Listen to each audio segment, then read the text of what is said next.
wassalatu wassalamu ala sayyidina Muhammadin asyrafil mursalin wa ala alihi wa sahbihi ajma'in.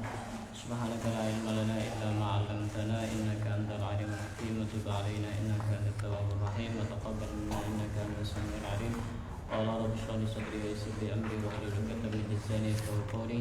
A'udzu ta'alluma wa ta'lima li fadada wa istifada wa tamassuka li kitabillah wa sunnati rasulih wa du'a ila al-huda wa dalala 'ala al-khair wa amradhihi wa qurbihi wa tawabi subhanahu wa ta'ala. Alhamdulillah pada kesempatan kali ini kita masih diberikan kesempatan oleh Allah sehingga masih bisa menghadiri acara diklat haid dalam keadaan sehat walafiat, dan semoga kita masih diberikan panjang umur oleh Allah Subhanahu wa taala sehingga bisa menjalani ibadah Ramadan dalam ketaatan, dalam melakukan kebaikan semata-mata karena Allah Subhanahu wa taala. Para peserta diklat haid yang dimuliakan oleh Allah Subhanahu wa taala, sebelum kita mulai pada materi yang akan disampaikan oleh pemateri, sambil lalu kita mengingat-ingat materi yang sebelumnya. Dari sini saya ingin bertanya untuk merefresh otak biar segar. Kira-kira kemarin itu benar-benar mendengarkan atau memang orangnya di sini tapi pikirannya di sana? Saya pengen tanya sekarang. Sambil lalu biar ininya bekerja, otaknya bekerja. Bagaimana jika ada orang misalnya jam 3:30 dia sudah berhenti untuk mengeluarkan darah haid, artinya darah haidnya sudah berhenti. Subuhnya jam 4 misalnya ya, 3:30 sudah berhenti darahnya, tapi dia belum sempat untuk mandi.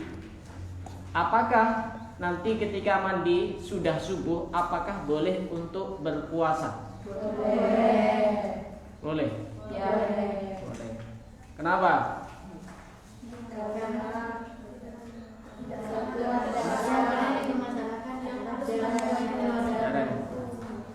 Pertanyaan berikutnya, kalau misalnya ada orang sudah berhenti darah haidnya dan dia belum bersuci, belum mandi, apakah boleh untuk berhubungan badan dengan suaminya?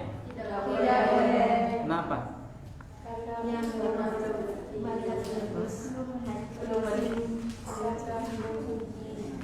Kenapa?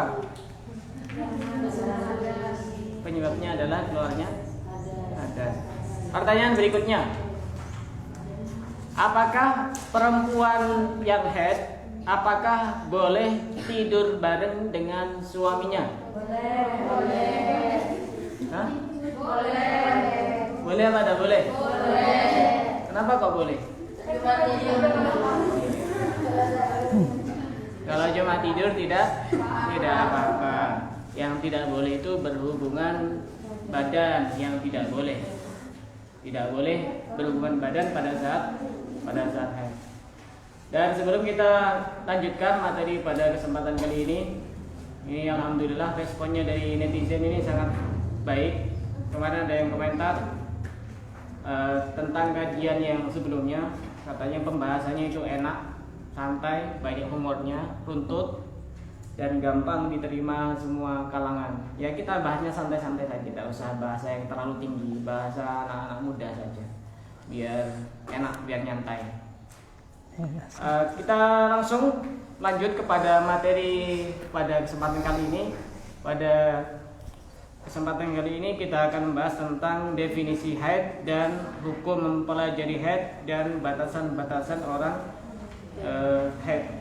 Kepada pemateri Ustadz Ali Sodik Asa kami persilakan.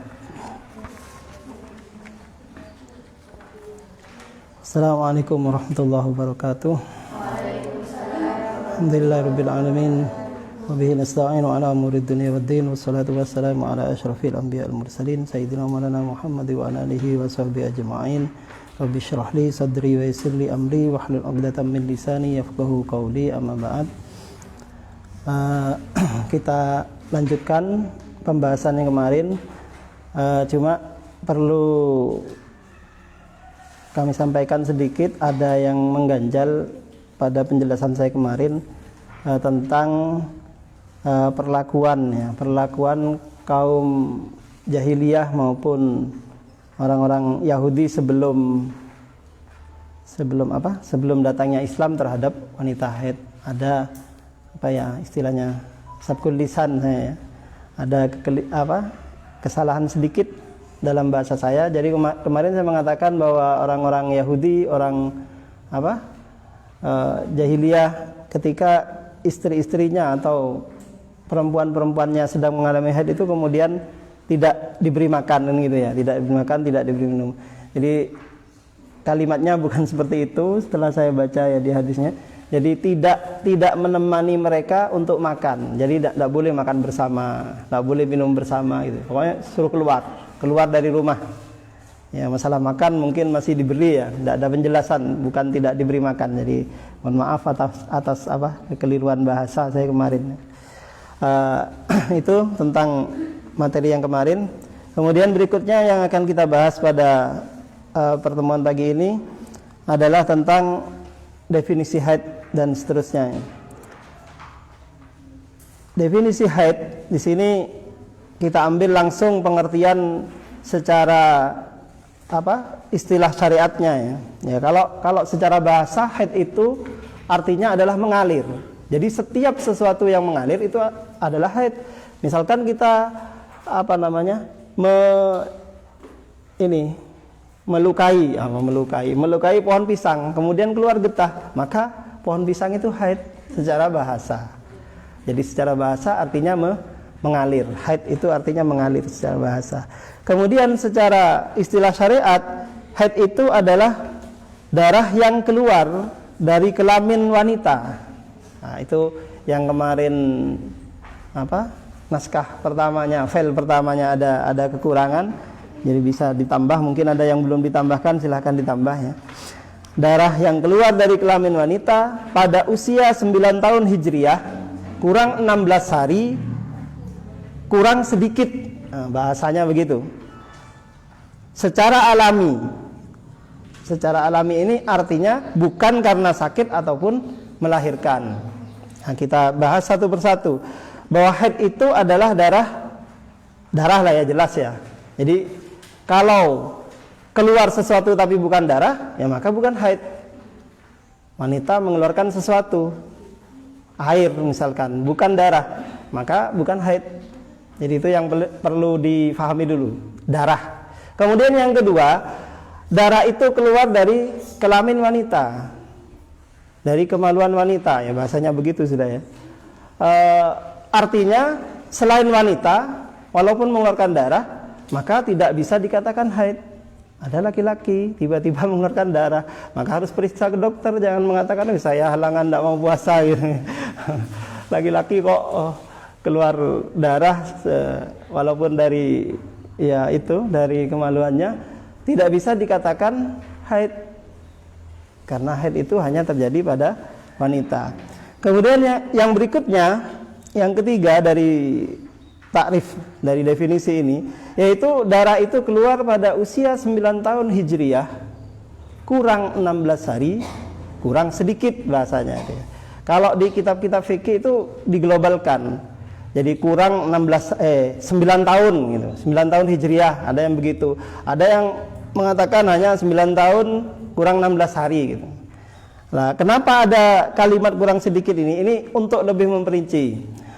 Jadi yang diambil umur 9 tahun ini bukan dengan hitungan Masehi. Kita tahu ya bahwa dalam perhitungan kalender kita pakai Masehi, kita pakai juga Hijriah. Makanya penting bagi setiap orang tua yang melahirkan anaknya itu dicatat dua-duanya. Jadi kita tidak anti kepada yang Masehi itu bukan kalendernya Islam, tidak usah dicatat. Payah sampean, tidak bisa sekolah, tidak bisa apa, tidak bisa buat akte. Karena itu dipakai untuk kehidupan kita di dalam bernegara, berbangsa, ya, bermasyarakat. Pakai kalender Masehi, maka perlu dicatat tetap. Ya. Sampean buat akte maksa, enggak, saya orang Islam, saya pakai bulan Muharram saja, enggak pakai Januari April misalkan. Ya, enggak bisa. Maka harus tetap dipakai. Masehi dipakai untuk kepentingan administrasi, kependudukan dan lain sebagainya. Tetapi kalender Hijriah juga penting untuk dicatat. Ini dari yang hadir kira-kira tahu semua kelahiran Hijriahnya, bulan Hijriahnya. Ada yang belum tahu? Ada yang belum tahu, dicari gampang sekarang, banyak di HP Android itu bisa nyari apa namanya.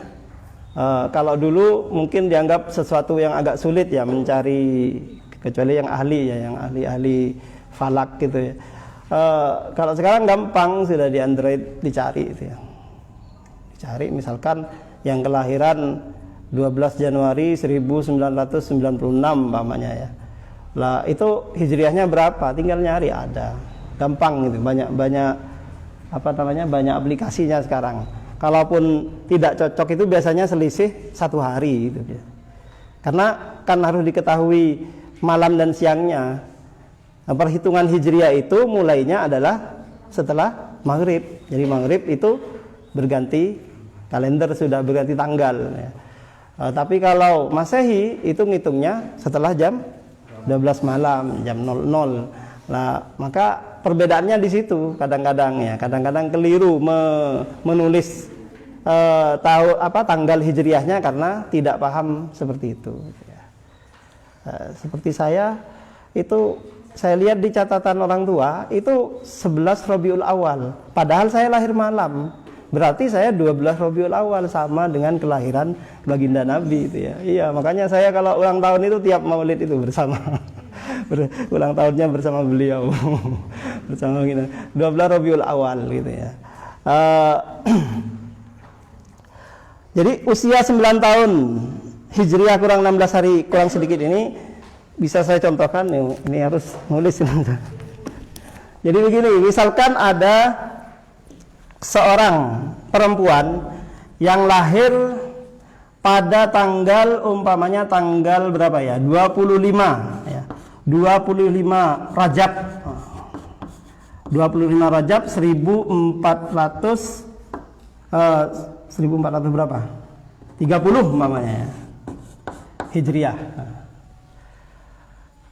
Ini usia 9 tahun Hijriahnya. Kita cari dulu usia 9 tahun Hijriahnya. Berapa? Nanti? Iya, 9 tahun. Iya. Tanggal berapa? 25 Rajab 1439 ya, Hijriah. Jadi ini usia 9 tahun Hijriah pas ya. Dan ini untuk melepaskan ya juga harus tahu jamnya, jam lahirnya ya. Kalau ingin betul-betul pas, misalkan lahirnya jam 9, terserah 9 apa istiwa, apa wib, pokoknya yang nyatet itu terserahnya. Maka nanti pas 9 tahun itu pada jam yang sama juga, jam 9.00. Nah, ini 9 tahun Hijriah. Nah sekarang yang akan kita cari adalah usia minimal haid. Kapan seorang wanita itu bisa dikatakan ketika dia mengeluarkan darah dihukumi haid, yaitu 9 tahun kurang 16 hari, kurang sedikit bahasanya. Berarti ini 9 tahun kan ya, 9 tahun tanggal 25 Rajab 1439, kurang 16 hari tanggal berapa? 25 kurangi 16 berapa? 9 ya. Saya matematika tidak begitu. Jadi 9 Rajab 1439 sama. Ini kurang 16 hari. Nah, jamnya sama, jam 9.00. Nah, maka usia wanita yang tanggal lahirnya semacam ini ya, Pak, sampai tanggal 9 Rajab 1439 Hijriah jam 9.00 ini pas 9 hari kurang 16 hari. Nah, kurang sedikitnya bagaimana? Kurang sedikitnya ini maksudnya untuk mencapai pas 9 tahun itu kurang sedikit. Nah, jadi mulai jam 9 ini perhitungannya. Jadi contohnya ya, saya contohkan begini supaya gampang. Ada seorang wanita yang kelahirannya ini 25 Rajab 1430 itu mengeluarkan darah selama 10 hari misalkan ya. 10 hari. Nah, 10 hari ini dimulai pada tanggal misalkan ini 9 ya, dimulai pada tanggal 5 umpamanya. Jadi kalau 5 Rajab 1439 berakhir sampai tanggal berapa? Kalau 10 hari. Sampai 15 Rajab. Nah. 15 Rajab. Keluar darah 10 hari kan. Maka untuk menentukan mana haidnya, mana yang bukan, ya kita ketahui ini. Usia minimal dia bisa haid adalah pada tanggal 9 Rajab 1439 Hijriah jam 9 pas. Nah, jadi ya, maka darah yang keluar mulai tanggal 5, 6, 7, 8 sampai 9 sebelum jam 9 pagi ya. Sebelum jam 9 pagi ini tidak bisa dikatakan haid. Kenapa? Karena usianya belum mencapai minimal haid. Nah, setelah itu 9 sampai berapa? 10, 11, 12, 13 sampai tanggal 15 darah yang keluar setelah ini baru bisa dikatakan haid. Nah, kalau ini bukan haid, darah apa? Ya darah selain haid apa? Ya istihadah ya. Ini darah istihadah. Jadi tidak bisa dikatakan wanita ini sudah mengalami haid karena usianya belum mencapai usia minimal haid. Bisa dipahami ya? Jadi mulai tanggal 5, 6, 7, 8, 9 sampai jam 9 pagi ini masih istihadah. Setelah jam 9 lewat lah pokoknya, lewat 1 detik. Ini yang dimaksud kurang sedikit itu tadi. Jadi kurang 16 hari, kurang sedikit untuk mencapai 9 tahun. Kalau di sini masih kurang banyak gitu istilahnya, istilah gampangannya gitu ya. Tanggal 5, 6, 7 apalagi sebelumnya umpamanya tanggal berapa? 25 Rajab 1438 masih kurang 1 tahun kan. Usia 8 tahun Hijriah. Ya jelas kalau keluar darah pada masa itu tidak bisa dikatakan haid. Jadi keluar darah 5 hari maka semuanya bukan haid karena belum mencapai usia minimal haid. Nah, jadi itu yang dimaksud 9 tahun Hijriah kurang 16 hari kurang sedikit. Ya. Bisa dipahami ya? Yang tidak paham tanya. Kalau tidak paham ya ditanya nanti. Iya. Apakah perhitungannya itu hanya pakai Hijriah? Kalau Masehi? Iya. Jadi karena ketentuannya begini, di banyak hukum-hukum fikih, hukum-hukum syariat, kita itu patokannya adalah kalender Hijriah untuk menetapkan. Jadi batas usia minimal haid, batas usia balik gitu ya. Itu rata-rata semua pakai Hijriah. Ketentuan balik ya, baik laki-laki maupun perempuan, usia 9 tahun, kan banyak begitu. 9 tahun ketika seorang wanita sudah mengalami haid. 9 tahun Hijriah ya. Kemudian 9 tahun Hijriah ketika seorang anak laki-laki mengalami mimpi basah gitu. Nah, itu yang dipakai semuanya Hijriah. Tidak pakai Masehi ya. Makanya itu pentingnya tadi mencatat Hijriahnya adalah terutama dalam kepentingan ubudiyah kita sehari-hari itu. 9 tahun itu banyak perbedaan pendapat di antara ulama. Ada yang mengatakan 9 tahun pas ya, dengan berbagai ya kita baca di kitab-kitab itu. Saya tidak menjelaskan banyak perbedaannya biar tidak mumet gitu. Jadi 9 tahun ada yang mengatakan 9 tahun pas, ada yang kurang lebih gitu. Uraiannya banyak di kitab-kitab itu. Jadi rata-rata perhitungan usia untuk untuk ibadah ya, penetapan taklif seorang dikatakan mukallaf itu pakai kalender Hijriah ya. Ada selain itu, jadi kalender ini macam-macam, ada Hijriah kan ya, Hijriah atau kita kenal dengan istilah lainnya Qamariyah ya. Qamariyah karena perhitungannya dengan peredaran bulan. Kemudian ada Masehi ya, Masihiyah atau disebut Syamsiyah ya. Karena ya ngitungnya berdasarkan peredaran matahari ya, Syamsiyah. Masehi, Hijriah. Kemudian ada, ini bukan kalender yang kemudian diwujudkan dalam wujud kalender seperti itu. hanya hitungannya disebut hitungan adadiyah ya. Adadiyah ini contohnya misalkan untuk menetapkan kehamilan ya. Nah, kehamilan di dalam syariat itu kan dikatakan di fikih itu minimal kehamilan adalah 6 bulan kan ya, 6 bulan. Jadi kalau menurut dokter itu lahir 6 bulan itu prematur, kalau secara fikih tidak ada masalah. 6 bulan, 7 bulan lahir ya. Cuma rata-ratanya memang 9 bulan. Maka yang dimaksud 6 bulan atau 9 bulan ya kehamilan itu adalah hitungan adadiyah, bukan Masehi, bukan Hijriyah. Maksudnya bagaimana? Adadiyah itu pokok dipukul rata, 1 bulan itu 30 pokoknya. Semuanya, enggak ada 30, enggak ada 31 gitu ya. Enggak ada 29 seperti Hijriyah 28, enggak. Tetapi ngitungnya 30 semua. Jadi kalau 6 bulan berarti 6 kali 30, 100 berapa?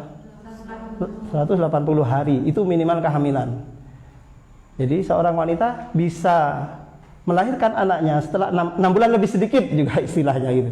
Lebih sedikit itu, ya itu lebih sedikit ketika dia, kalau dia pengantin baru MP-nya itu dihitung berapa, macam-macam. Ada yang lebih sedikit, makanya istilahnya lebih sedikit. Ada yang setengah jam, ada yang 2 jam, 3 jam, terserah lah masing-masing gitu ya.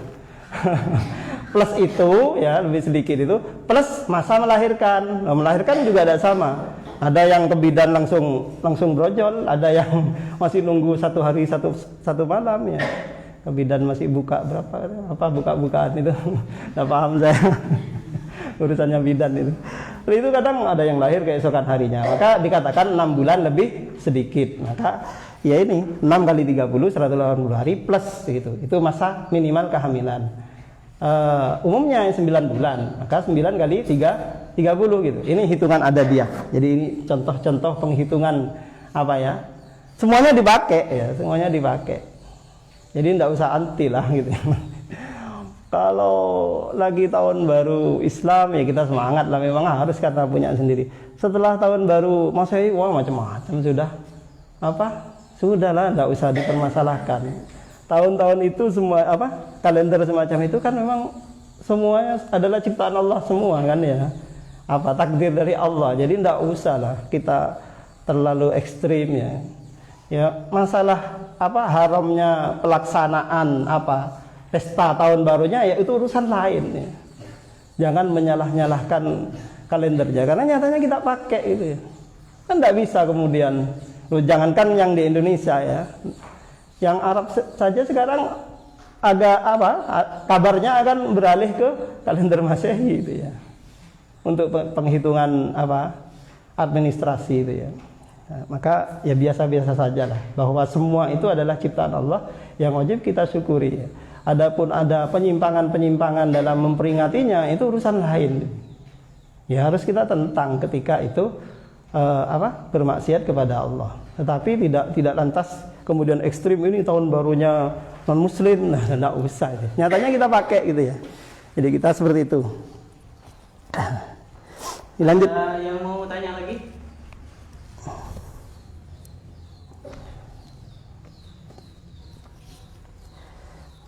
Dilanjut ya. Ya, lanjut. Yang di bawah itu dibaca sendiri hanya perbandingan itu. Perbandingan 9 tahun Hijriah dengan Masehi. Ya, karena ini kalau dibahas panjang lebar saya juga bukan ahlinya, bukan ahli astronomi, bukan ahli falakiyah ya. Ya, itu hanya catatan saja itu ya.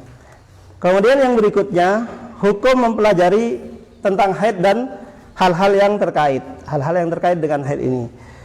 Jadi karena haid ini merupakan masalah waqi'iyah ya, masalah yang aktual dan mesti dialami oleh setiap wanita, maka bagi wanita muslimah itu hukumnya fardu ain. Fardu ain itu artinya kewajiban Kewajiban iya, sendiri-sendiri, privat ya, pribadi. Jadi maka tidak bisa diwakilkan kepada orang lain untuk belajar tentang haid dan yang terkait. Karena fardu ain. Kenapa fardu ain? Ya karena terkait langsung dengan keabsahan ibadahnya. Ya, sehingga baginya diwajibkan pergi dari rumah untuk mengkaji ilmu tersebut. Kalau di rumahnya tidak ada yang bisa mengajari, ayahnya tidak bisa, kakaknya tidak bisa kalau yang masih jomblo itu ya. Kalau dia seorang istri, suaminya juga tidak bisa. Maka wajib keluar rumah itu ya. Keluar rumah itu yang macam-macam, ada yang mondok, ada yang ngikuti kajian semacam ini. Itu wajib keluar rumah. Orang rumah siapapun itu, ayah, suami, kakak atau siapapun mahramnya, itu tidak boleh melarang ketika mereka tidak bisa mengajari. Jadi tetap boleh keluar itu ya, bukan boleh, wajib malah ini ya. Wajib untuk keluar mencari ilmu tentang masalah haid ini karena fardu ain, sama dengan belajar ilmunya sholat, ilmunya wudhu sama. Jadi tidak berhak melarang-larang ini ya. Bahkan kalaupun misalkan suaminya atau orang tuanya misalkan sudah kamu tidak usah keluar, saya bisa mendatangkan Ustaz Sofi ke rumah nanti belajar privat, nah gitu. Ini bagaimana? Apakah tetap tidak boleh keluar kemudian itu ya? Si anak perempuan atau seorang istri tidak boleh keluar, tetap boleh keluar gitu ya. Kenapa? Karena ada makalah al-ilmu yu'ta wala ya'ti kan gitu ya. Ilmu itu didatangi bukan mendatangi. Jadi kalau mengundang guru privat itu namanya ilmu yang ilmu yang mendatangi. Padahal yang benar al-ilmu yu'ta. Ilmu itu didatangi ya. Bukan ilmunya yang mendatangi. Jadi kalau model-model privat mohon maaf saya enggak mengkritik yang model privat, silahkan itu metode belajar, tetapi kurang baik karena saking mulianya ilmu itu, maka ilmu yang harus kita datangi. Kecuali privat di rumahnya yang bersangkutan kan?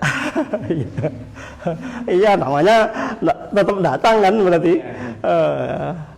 Privatnya itu berkelompok, misalnya ada beberapa perempuan datang ke rumahnya Ustadz, ya tetap namanya mendatangi ilmu itu ya. Tetapi kalau Ustadznya yang diundang, ini yang kurang baik. Nah, ya kalau seperti ini enggak lah. Gini kan 50-50 ya, sharing ini. Saya kan sharing bukan dalam rangka mengajari, enggak sharing. Saya sharing dari awal ya. Karena saya tidak sepenuhnya full pas paham ini enggak ya. Makanya kita sharing, kalau ada yang keliru silahkan dikoreksi seperti yang saya sampaikan kemarin ini. Nah itu hukum belajar ilmu haid ini bagi seorang wanita muslimah. Kemudian bagi laki-laki, karena ini bukan masalahnya apa kemudian tidak wajib, tetap wajib, tapi tingkat kewajibannya itu agak ringan gitu. Wajib kifayah, fardu kifayah, kewajiban kolektif ya. Jadi pokok ada di satu lingkungan itu laki-laki yang paham tentang masalah haid ini, maka yang lain tidak berdosa. Samalah dengan kaul-kaul tentang adanya keharusan di satu wilayah harus ada yang hafal Quran. Nah, sama itu fardu kifayah. Ketika sudah ada yang hafal Quran di satu lingkungan, maka yang lain tidak berdosa. Kalau tidak ada sama sekali, ya dosa semua itu ya. Makanya penting ada yang hafal Quran itu ya. Alhamdulillah, walaupun saya tinggal di gunung itu, di desa saya adalah yang hafal Quran itu ada ya. Maka tidak dosa yang lain. Ya, seperti ini juga laki-laki, untuk golongan laki-laki ketika ada di satu lingkungan itu yang paham masalah haid ini yang lain tidak berdosa sudah, karena kewajiban kolektif sama dengan mengurus jenazah itu. Apa kepentingannya bagi laki-laki? Itu untuk kepentingan berfatwa. Ketika ada orang bertanya, dia bisa menjelaskan. Ya, di samping kalau laki-laki kan punya tanggung jawab ya kepada istrinya, kepada anak-anak perempuannya. Jadi dia berat ketika istrinya tidak paham masalah haid. Lah ini nanti suaminya yang dituntut di akhirat itu ya nanti. Demikian juga ketika anak-anak perempuannya tidak memahami tentang haid, ayahnya yang akan dituntut. Maka wajib juga bagi laki-laki untuk mempelajari ini. Makanya saya tidak bosan-bosan. Saya cerita sedikit ini ya. Saya itu ketika ke pondok tidak nutut pelajaran ini. Pelajaran tentang haid ini. Nah, karena kalau di pondok saya di Lirboyo ini pelajaran kelas 6 ibtidaiyah. Dulu zaman saya ya. Saya masuk ke Lirboyo itu langsung kelas 1 sanawiyah. Kelas 1 sanawiyah. Setelah lulus SMA. Lulus SMA di Besuki, saya masuk ke Lirboyo kelas 1 sanawiyah. Loh, kok gitu ya, nantilah di luar kalau mau tanya itu, kok ndak urut jenjangnya, ya itu lain lah ya. Jadi masuk kelas 1 sanawiyah, maka tidak ada pelajaran haid ini ya. Saya tidak menerima itu, karena itu ketika itu saya berusaha untuk mencari ilmu tentang ini. Nah, kebetulan ada yang mengadakan ya semacam diklat kayak gini, 7 hari di pondok itu, 7 hari langsung dari penulis bukunya itu ya. Dari penulis bukunya belajar 7 hari itu. Ya paham tidak paham, namanya 7 hari kemudian ya laki-laki tidak mengalami haid kan. Jadi ya itu. Maka berulang-ulang. Setiap ada buku haid, saya mesti beli. Ini banyak. Ini sebagian koleksi saya. Baik yang bahasa Indonesia ini. Bahasa Indonesia ini itu. Apa tulisannya Ustadz Nur Hasim? Anunya foundernya Piska TV itu ya, kalau ya ada yang sering disampaikan beliau itu. Atau Islamuna TV. Kemudian ada yang bahasa Madura ini. Jadi saya banyak koleksi kitab haid ini. Ini bahasa Jawa, bahasa Indonesia, ini seperti yang saya pegang. Jadi semuanya, yang Arab juga, yang literatur Arab, baik yang kitab maupun yang di PDF juga ada gitu. Kenapa? Ya karena merasa ya belum bisa tetap. Lihat di kitab satunya ada tambahan lagi begitu. Jadi masalah haid saja banyak ilmunya itu ya. Banyak ilmunya. Makanya apalagi yang perempuan mestinya jangan lelah belajar haid itu ya. Saya bertahun-tahun menekuni ya enggak paham-paham, tetap enggak paham-paham. Ya, karena enggak ngalami itu loh. Enggak paham-paham. Jadi hanya bisa bicara itu ya. Hanya bisa bicara. Nah itu hukum yang terkait tentang mempelajari haid dan hal-hal yang terkait dengan haid. Nanti kalau ada pertanyaan bisa nanti ya. Kemudian berikutnya kriteria darah haid. Kriteria darah haid ini sebenarnya sebagian diambil dari definisi tadi dia. Yang pertama, darah haid itu keluar dari wanita yang usianya minimal 9 tahun kurang 16 hari kurang sedikit. Sudah ini ya. Kan sudah paham ya penjelasannya. Kemudian yang kedua, darah yang keluar minimal 1 hari 1 malam. 1 hari 1 malam itu artinya berapa? 24 jam. Baik terus-menerus ataupun terputus-putus selama masih dalam masa 15 hari.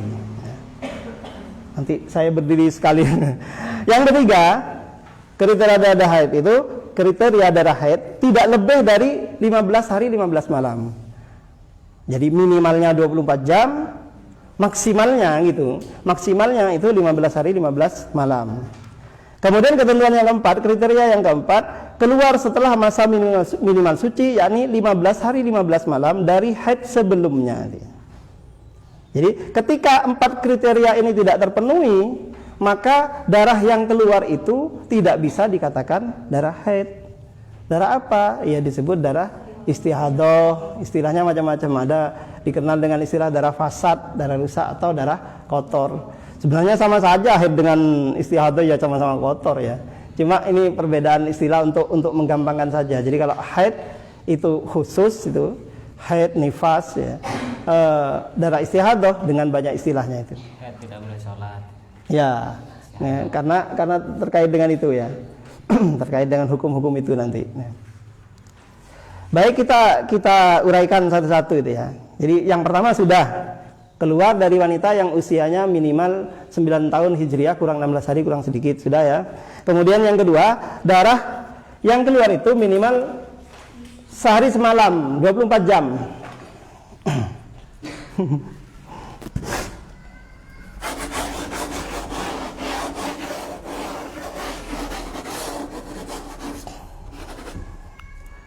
Jadi ini ketentuan yang pertama, 9 tahun hijriah. Kemudian yang kedua, minimal, gampangannya lah gitu ya, minimal darah haid itu 24 jam. 24 jam ini bisa dua kemungkinan. Terus menerus ya. Terus menerus, tidak putus-putus maksudnya. Atau yang kedua, terputus-putus. Terputus-putus selama masih dalam masa 15 hari. 15 hari 15 malam gitu ya. Batasnya. Yang terus-menerus seperti apa? Misalkan keluar haid sekarang, terserahlah tanggalnya ya, tidak usah pakai hijriah atau masehi ini, bebas. Hari ini keluar itu ya, jam 10 pagi keluar hari ini darah haid keluar jam 10 pagi. Kemudian itu terus tidak berhenti haidnya sampai besok jam 10 pagi juga. Sekarang tanggal berapa sekarang?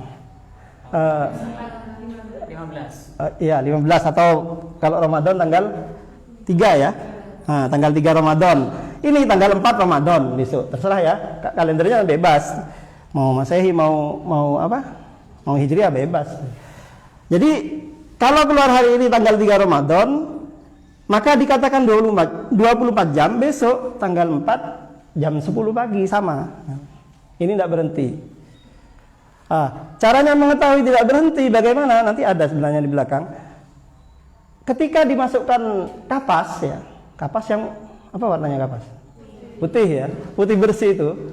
Dimasukkan kapas ke tempat keluarnya darah, maka ketika dikeluarkan kapas itu berubah, maka darah itu masih keluar berarti dia.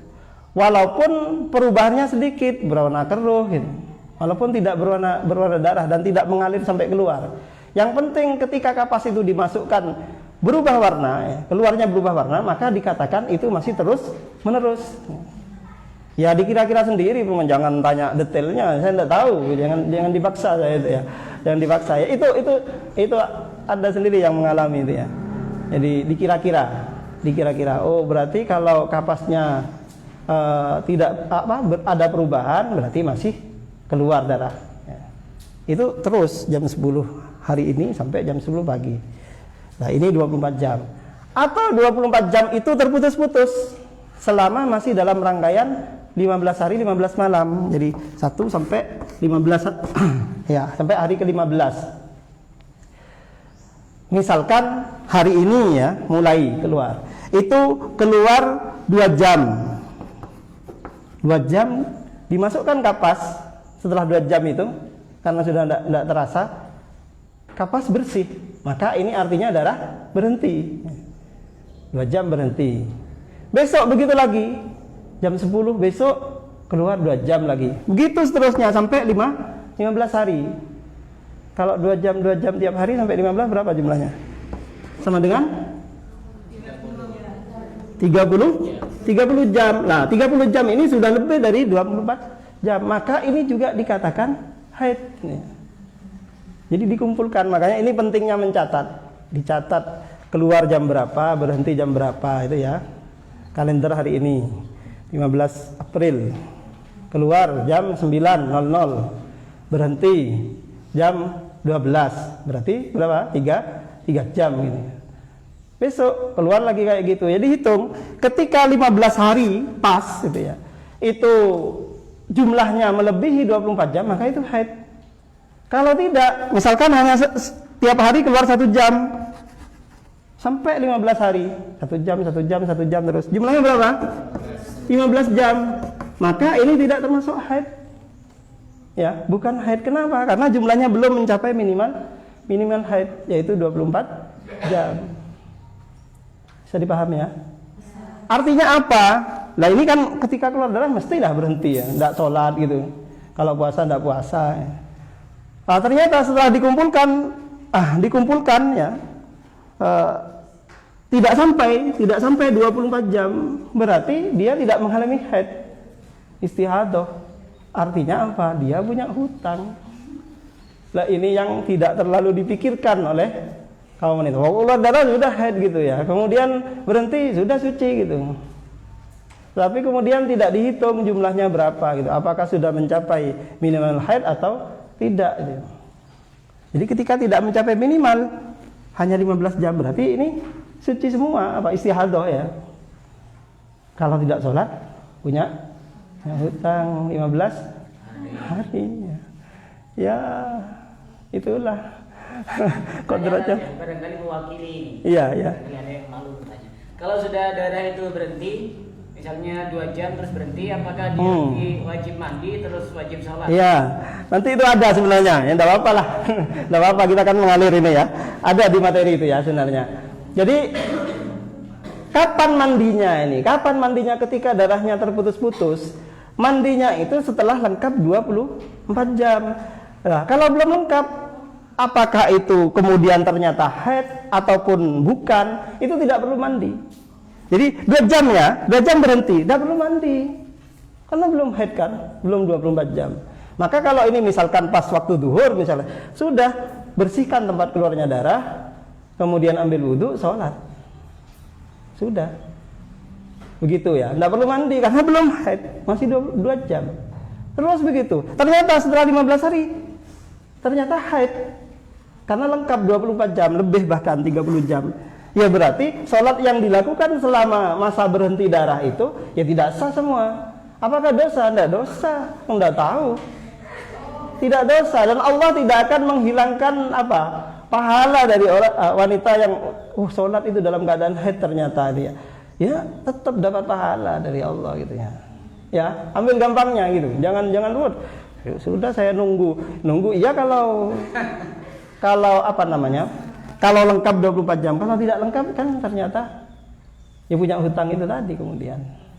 Jadi begitu berhenti, kalau belum 24 jam dalam rangkaian 15 hari itu, ya cukup dibersihkan tempat keluarnya darah, kemudian berwudu, sholat gitu ya. Tidak perlu mandi. Nah, nanti kapan sudah lengkap 24 jam? Ini kalau 15 hari berarti hari keberapa ini lengkapnya? 2 kali 10 masih 20 ya. Hari ke 2 kali 12. Jadi hari ke-12. Hari ke-12 ternyata ketika sudah berhenti lengkap 24 jam, mandi di sini. Ya, mandi di sini. Hari ke-12 itu. Mandi. Ternyata setelah mandi keluar lagi besoknya. Itu sudah berhenti lagi. Kalau pas waktu ini salat berhenti. Terus sampai hari ke-15. Hari ke-15 kok sudah betul-betul berhenti, itu ya sudah selesai berarti ya.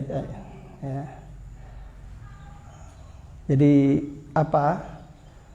Melengkapi 24 jam itu. Melengkapi 24 jam. Jadi itu yang kedua, minimal 24 jam, baik terus-menerus, ini terus-menerus ataupun terputus-putus dengan gambaran tadi itu ya. Yang ketiga ketentuannya, darah haid itu tidak lebih dari 15 hari 15 malam ya. 15 hari 15 malam ini maksudnya kalau full keluar terus-menerus gitu. Jadi mulai hari pertama sampai hari ke-15 keluar terus. Tidak berhenti-berhenti. Lancar itu berarti ya? Iya, lancar berarti. Lancar. Maka setelah setelah 15 hari 15 malam itu kalau masih keluar, ini bermasalah berarti itu ya. Berarti ada darah istihadahnya. Di mana darah istihadahnya? Apakah langsung 15 ini kemudian dikatakan haid, sisanya misalkan sampai tanggal 2 sampai hari ke-25 misalkan. Sisanya itu istihadah? Tidak seperti itu gitu ya. Nanti ada pembahasannya sendiri gitu ya.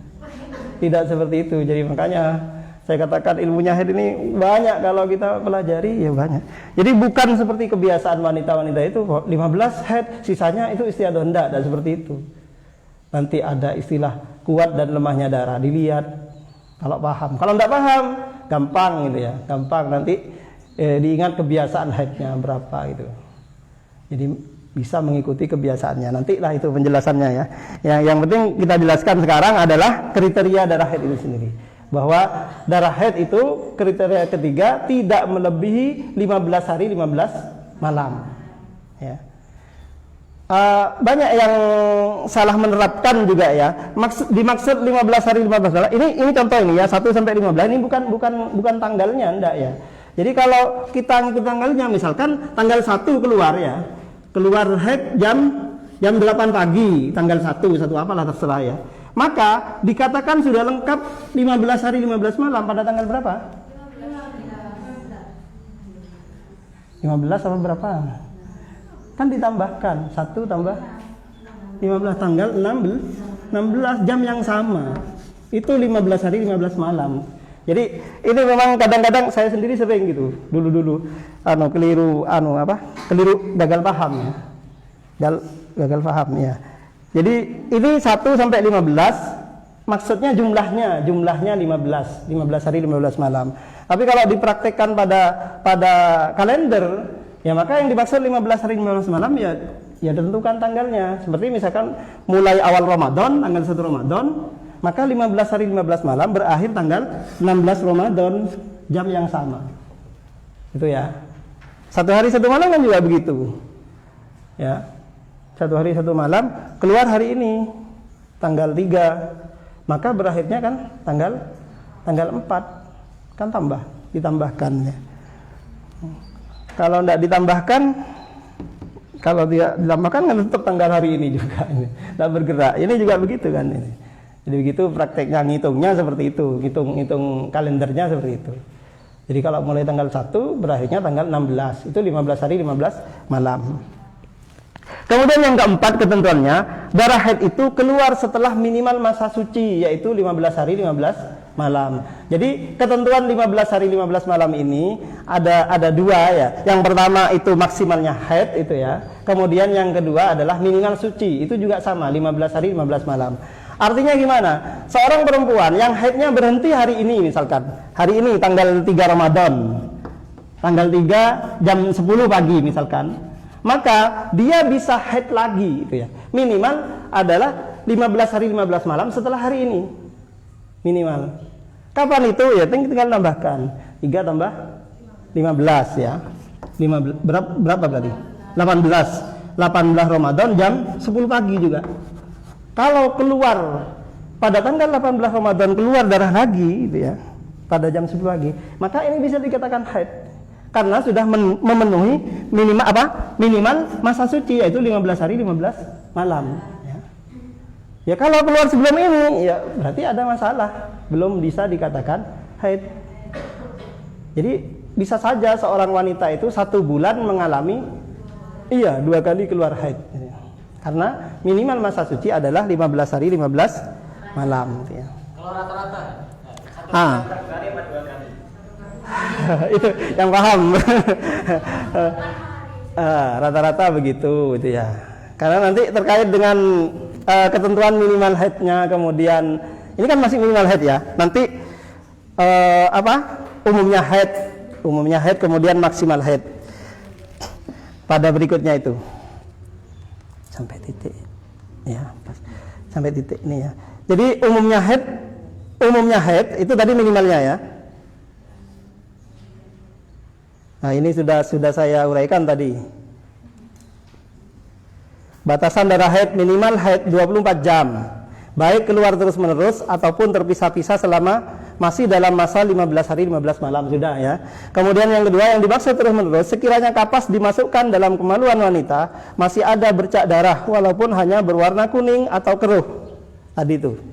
Jadi kalau masuk kapas itu yang asalnya putih berubah warna berarti masih keluar ya. Jadi walaupun hanya berwarna kuning atau keruh dan tidak sampai keluar pada bagian kemaluan yang nampak saat berjongkok. Saat berjongkok duduk istinja atau buang air itu. Ya, walaupun tidak sampai keluar seperti itu. Kemudian umum itu minimalnya. Kemudian umumnya haid itu 6 hari 6 malam atau 7 hari 7 malam ya. Maksimalnya 15 hari 15 malam. Maksimal itu sudah pol, tidak ada lagi. 15 hari 15 malam. Nah, ini semua ketentuan ini berdasarkan dari istiqra, observasi ya, penelitian dari Imam Syafi'i. Jadi kalau cari di Quran tidak ada. Aqallul haid berapa tidak ada itu ya. Jadi di Al-Quran itu global. Siapa yang menentukan ini minimal, umumnya maksimal? Itu Imam Syafi'i. Jadi imam yang kita ikuti, imam kebanggaan kita. Beliau itu ketika menetapkan istiqra aja itu observasinya tidak hanya di satu daerah. Beliau kan terkenal ya, yang asalnya di Baghdad kemudian pindah ke Mesir kan, pindah ke Mesir. Apa yang beliau cetuskan hukum-hukum ketika di Baghdad dikenal dengan istilah qaul qadim ya. Ketika sudah pindah ke Mesir ada beberapa pendapat beliau yang direvisi oleh beliau sendiri di Mesir, maka disebut dengan qaul jadid, pendapat yang baru. Lah ini dalam masalah haid ini beliau juga meneliti kehidupan di kota Baghdad itu kehidupan pedesaan, pegunungan lah, anggaplah Banteng Bermalang gitu ya. Jadi Banteng Bermalang kalau sekarang, tapi sekarang ya sama saja, kalau sekarang tidak ada beda itu ya antara kota dengan desa. Di Mesir itu perkotaan tidak sama ternyata. Di Baghdad itu perempuan-perempuan itu baru haid pada usia 12, 13, 14 gitu. Ya karena di desa, tidak ada HP, tidak ada, tidak terpengaruh kehidupan yang macam-macam. Tetapi di Mesir karena perkotaan, itu 9 tahun sudah ada yang haid gitu ya. Saya pribadi pernah mengalami anak ngaji di rumah itu ya. Ada yang ngizinkan temannya, masih kelas 3 SD. Kelas 3 SD. Izin, kenapa enggak masuk? Tak ngening katanya. Jadi oh iya memang ada. Kelas 3 SD mungkin sudah usia 9 tahun kan. Kalau 9 tahun Masehi itu hijriahnya sudah jelas lebih dia. 9 tahun Masehi hijriahnya sudah lebih karena lebih cepat kan hijriah ya, lebih cepat hijriah hitungannya. Lebih pendek 354 hari ya per tahun hijriahnya itu. Kalau Masehi kan sampai 365 ya. Nah, itu. Jadi itu ketentuan minimal umumnya haid, kemudian maksimalnya haid. Berikutnya sampai ini nanti. Masa suci antara dua haid. Nah, sudah dijelaskan tadi sebagian. Minimal masa suci yang memisah antara dua haid adalah 15 hari 15 malam. Itu tadi praktiknya itu ya. Kalau haidnya berakhir hari ini, tanggal 3 Ramadan ini, maka bisa haid lagi nanti minimal 15 hari 15 malam. Yaitu tanggal 18 Ramadan pada jam yang sama. Kemudian umumnya masa suci adalah 23 atau 24 hari. Ya diambil dari itu 30 kurangi 6 atau 7 itu. Ya. 30 kurangi 6 berarti 24 hari. Kalau haidnya itu 6 hari, maka masa sucinya rata-rata 24 hari. Kalau haidnya itu 7 hari, maka masa sucinya 23 ini. Sedangkan untuk maksimalnya masa suci itu tidak terhingga. Maksudnya bagaimana? Sekarang haid berhenti sudah. Kapan haid lagi? Ya terserah Allah gitu ya. Bisa 5 bulan. Makanya enggak usah bingung sebenarnya. Walaupun secara secara kesehatan mungkin dianggap bermasalah, kurang hormon apalah, sehingga harus beli obat, sehingga harus disuntik kan ya. Beli apa itu? Saya sering dulu belikan istri dulu ya. Apa itu di Primolud itu ya. Nah, orang yang mau haji itu juga, perempuan yang mau haji, mau umroh kadang kan menunda gitu ya. Walaupun kurang baik sebenarnya lah. Itu tetap berlaku itu ya, ketika diusahakan dengan obat-obatan itu, yang asalnya haid menjadi tidak haid, yang asalnya tidak haid menjadi haid, ya itu sesuai dengan kenyataannya itu ya. Tidak masalah itu ya. Maka maksimalnya tidak terhingga. Kapan? 5 bulan lagi, 1 tahun lagi, terserah itu ya. Tidak ada jangan bingung gitu loh. Tidak usah terlalu cemas, saya kok tidak haid. Tidak usah bingung gitu ya. Kenapa? Ya banyaklah yang lain. Contoh yang lain, Sayyidatuna Fatimah ya, putri Kanjeng Nabi, seumur hidup tidak pernah haid, tidak pernah nifas, walaupun melahirkan. Kenyataannya punya putra ya. Putra putri beliau itu ada 4 kan ya. Ya, 4 ya. Yang kita ketahui 2 ya, karena yang hidup ini. Ada Sayyidina Muhsin, kemudian siapa? Perempuan lagi Sayyidah. Itu hidup juga katanya. Ya, yang terkenal Sayyidina Hasan dan Sayyidina Husain. Nyatanya punya putra-putri itu. Padahal seumur hidupnya tidak pernah haid. Makanya titel beliau kan disebutin sama dengan ini. Sayyidah Fatimah Az-Zahra itu ya. Ya karena suci seumur hidup. Itu melahirkan, wiladah sebentar sudah selesai, tidak nifas gitu ya. Maka tidak usah cemas gitu ya. Bingung gitu. Ya, tapi tidak apa-apa lah, tidak masalah ya. Kalau misalkan konsultasi ke bidan karena haidnya tidak teratur, tidak masalah. Tapi tidak usah terlalu cemas, karena contoh-contohnya banyak. Wakilah juga Sayyidah Maryam, ibunda dari Nabi Isa, itu juga tidak mengalami haid sama sekali gitu ya. Jadi Sayyidah Fatimah, Sayyidah Maryam, wanita-wanita suci gitu ya, yang tidak mengalami haid seumur hidup nih. Ya apa rahasianya ya? Beliau-beliau itu full ibadahnya nih ya. Tidak punya hutang nih. Tidak punya hutang Ramadan ini. Seperti itu. Mungkin sampai di sini dulu. Ada yang dipertanyakan, silahkan. Silahkan yang mau bertanya. Yang mau bertanya silahkan.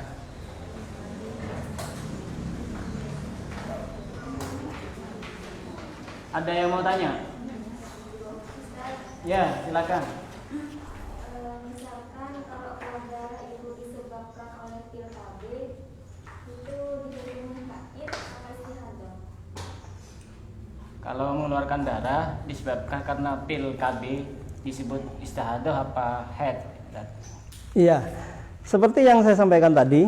Jadi apapun pengaruh obat itu ya, apapun pengaruh obat itu, ketika itu terjadi secara zahir kemudian memenuhi kriteria haid, maka itu haid. Kalau tidak memenuhi kriteria haid ya bukan haid gitu. Kriteria haid ini itu tadi, minimal 24 jam, maksimal 15 hari 15 malam. Nanti ada itu di sini di materi itu ya. Pembahasan setelahnya. Iya. Peringatan itu, ada peringatan nanti 2 halaman lagi itu ya.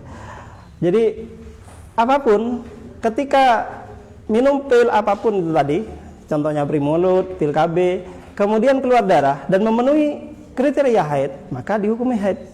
Kalau tidak, ya istihadah gitu. Jadi kemungkinannya hanya 2 itu, haid atau istihadah.